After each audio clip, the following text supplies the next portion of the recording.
সকলেই আমার প্রীতি ও শুভেচ্ছা নেবেন। আশা করি ভালো আছেন।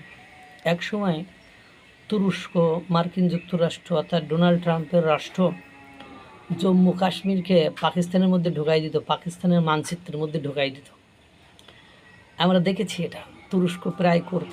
তুরস্ককে যখন ঠাপানো দিল, অর্থাৎ তুরস্কের চারিপাশে রাষ্ট্রগুলোকে ভারত যখন ম্যানেজ করে তাদের সাথে প্রতিরক্ষা চুক্তি করে অস্ত্রশস্ত্র প্রোভাইড করলো, তাদের সাথে ব্যবসা শেষ করে দিল, তাদের দেশে ভারতীয় ট্যুরিস্টরা যাওয়া বন্ধ করে অর্থনৈতিকভাবে ক্লাবস করে দিল। তারা বারবার খাদ্য সহযোগিতা চাওয়ার পরেও ভারত তাদেরকে দিল না। তখন বুঝতে পারলো ঠেলার নাম বাবাজি কারে কয়। কারণ পেহেলগামের হত্যাকাণ্ডের সময় বা পেহেলগামের ঘটনার পরে যখন অপারেশন সিঁদুর লঞ্চ করে ভারত, তখন পাকিস্তানকে ড্রোন দেওয়ার খেসারত দিতে হয়েছে। পরবর্তীতে একটা অনুষ্ঠানে মানচিত্র দিয়েছিল, সেখানে জম্মু কাশ্মীর তো দূরে থাক, আজাদ কাশ্মীরও ভারতের মধ্যে ঢুকাই দিয়েছিল আপনার তুরস্ক। এর নাম কয় ঠেলার নাম বাবাজি। এরপরে ডোনাল্ড ট্রাম্প রাষ্ট্র, মার্কিন যুক্তরাষ্ট্র, আমেরিকা একের পর এক আকামটা করতো। আজাদ কাশ্মীরের সাথে সাথে জম্মু কাশ্মীরটাকে নিয়েও তালবাহানা করতো, প্রেশারাইজ করার চেষ্টা করতো এবং সেটাকে পাকিস্তানের মধ্যে ঢোকানোরও তালবাহানা করতো। কিন্তু লাস্ট নট দ্য লিস্ট, শেষও হইল না শেষ। খেলা তো শেষ হয় নাই। ভারত যখন এইসব দেখছে তখন ভারত তলে তলে, ওই যে বললাম জ্ঞানী গুণীরা তলে তলে খেলে। উপরে পানি স্থির দেখলেও ভেতরে প্রবাহমান থাকে, এটা অনেকে জানে না। উপরের পানি স্থির দেখলেও সমুদ্রের বা নদীর পানির ভেতরে তলে যে প্রবাহমান স্রোত থাকে, সেই স্রোত পলিমাটিকে সরিয়ে নদীকে বাঁচিয়ে রাখে, এটা অনেকে জানে না। তো ভারত হলো ঠিক উপর থেকে ফিটফাট নয় আর ভেতরে সদরঘাট নয়। ভারত উপরেও যা ভেতরেও তাই, সব ক্ষেত্রেই তারা যেটা সেটাই তারা। সুতরাং এখন সব কিছু চেঞ্জ। এখন তুরস্ক মানচিত্র পাল্টাই ফেলেছে, ভারতের দিকে পাঠাই দিয়েছে। এখন লাস্ট ওই যে বললাম শেষও হইল না শেষ।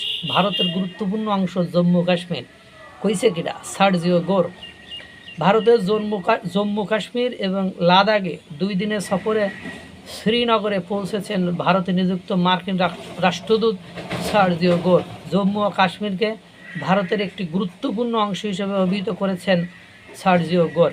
কেন্দ্রশাসিত অঞ্চলটির মুখ্যমন্ত্রী ওমর আবদুল্লার সঙ্গে একটি উচ্চ পর্যায়ের বৈঠকের পর এই মন্তব্য করেন তিনি। অনুচ্ছেদ 370 বাতিলের পর কোনো শীর্ষ মার্কিন কূটনীতিকের এটিই প্রথম জম্মু ও কাশ্মীর সফর।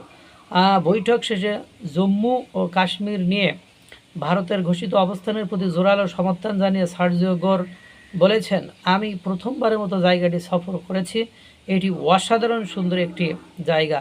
আমাদের মধ্যে অত্যন্ত সৌহার্দ্যপূর্ণ বৈঠক হয়েছে এবং আমরা আমাদের সম্পর্ককে আরও এগিয়ে নিয়ে যাওয়ার জন্য উন্মুখ বলে যোগ করেন তিনি।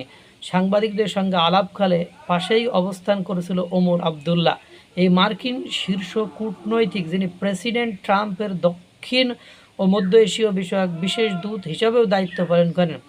এই অঞ্চলে ক্রমবর্ধমান ঘটনাবলীর পরিপ্রেক্ষিতে গোরের এই সফরকে একটি গুরুত্বপূর্ণ মার্কিন কূটনৈতিক তৎপরতা হিসাবে দেখা হচ্ছে।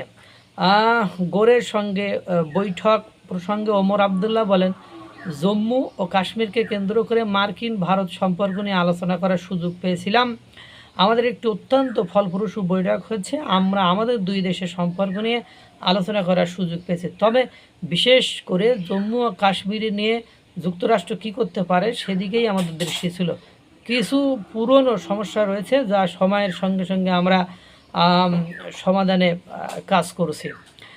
আর আমরা এই আলোচনাকে আরও এগিয়ে নিয়ে যাওয়ার জন্য উন্মুখ হয়ে আছি বলে যোগ করেন তিনি।